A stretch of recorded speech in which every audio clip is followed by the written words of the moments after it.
ತುಂಬ ಜನ ಲೊಕೇಶನ್ ಎಲ್ಲಿ ಬರುತ್ತೆ ಅಂತ ಮೆಸೇಜ್ ಮಾಡಿದ್ರಿ. ಇದು ಬಂದು ನಾಗರಬಾವಿ ಸೆಕೆಂಡ್ ಸ್ಟೇಜು, ಅನ್ನಪೂರ್ಣೇಶ್ವರಿ ನಗರ, ರಾಜಧಾನಿ ಹೋಟೆಲ್ ಪಕ್ಕನೇ ಬರುತ್ತೆ. ಡೌನಲ್ಲಿ ಹೋದರೆ ಬಕಾಸುರ ಬಂಡಿ, ಆಪೋಸಿಟ್ ಬಂದು ಕೃಷಿ ಎಣ್ಣೆ ಅಂಗಡಿ ಇದೆ. ಮತ್ತು ಹೈಲೈನ್ಸಿಂದ ಟರ್ನ್ ಆದರೆ ಡೌನು. ಇವತ್ತು ನಾನು ಎಲ್ಲ ಥರದನ್ನು ಹಾಕೋಕ್ಕಾಗಿಲ್ಲ, ಬರೀ ಡಿಟಾಕ್ಸ್ ವಾಟರ್ ಹಾಕಿದ್ದೀನಿ. ಯಾಕಂದರೆ ಪವರ್ ಇಲ್ದೆಲ್ಲ ಇರೋ ಕಾರಣ ಜ್ಯೂಸ್ ಏನೂ ಮಾಡೋಕ್ಕಾಗಿರಲಿಲ್ಲ.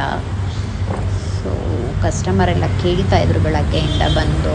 ಇಲ್ಲ ಅಂತ ಹೇಳಿದೆ. ಇದು ಮಧ್ಯಾಹ್ನ ನಾನು ಕೊಲಿಗೊಬ್ಬರು ಇದನ್ನೆಲ್ಲ ಮಾಡಿ ಪ್ರಿಪೇರ್ ಮಾಡ್ತಾರೆ, ಡ್ರೈ ಫ್ರೂಟ್ಸ್ ಲಡ್ಡು, ಅಗಸೆ ಬೀಜದ ಲಡ್ಡು ಎಲ್ಲ ಅದನ್ನು ಕೊಟ್ಟು ಕಳಿಸಿದ್ರು. ಅದನ್ನೆಲ್ಲ ಅಂಗಡಿಗೆ ಹಾಕೋಣ ಅಂತ ಎಲ್ಲ ಕೌಂಟಿಂಗ್ ಮಾಡ್ಕೊತಾ ಇದ್ದೆ. ಮತ್ತು ರೆಸ್ಟಿಗೆ ಅಂತ ಮನೆಗೆ ಹೋದಾಗ ಮೊಳಕೆ ಕಾಳು ಸಾಂಬಾರು ಪ್ರಿಪೇರ್ ಮಾಡ್ತಾ ಇದ್ದೆ.